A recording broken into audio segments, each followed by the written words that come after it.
ce umbla în întuneric a răsărit o lumină mare, și pentru cei aflați în deznădejde speranța a venit pentru fiecare.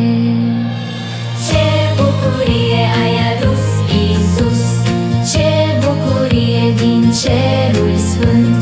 Ce bucurie revărsată pe pământ! Binecuvântat este Cel care vine în numele lui Dumnezeu. Binecuvântăm pe Cel ce astăzi vine în numele lui Dumnezeu. Ce bucurie ne-ai adus, Iisus! Ce bucurie din cerul sfânt! Ce bucurie revărsată pe pământ! Darul cel mai minunat pe care-l primim an de an e Fiul Sfânt venit din cer, e Iisus Emanuel. Ce bucurie ne-ai adus, Iisus! Ce bucurie din cerul sfânt!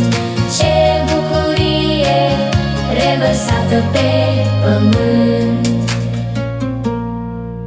Darul cel mai minunat pe care-l primim an de an e Fiul Sfânt venit din cer, e Iisus Emanuel.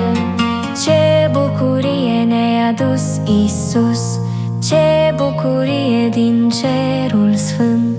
Ce bucurie revărsată pe pământ!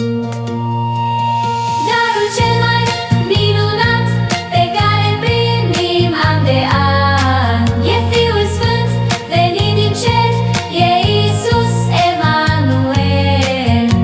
Ce bucurie ne-ai adus, Iisus! Ce bucurie din cerul sfânt!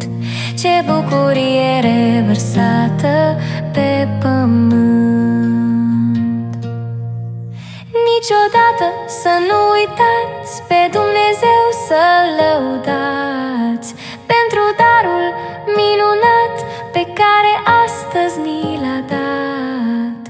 Iar inima să vă fie plină de veselie, în pace să trăiți la mulți ani fericiți.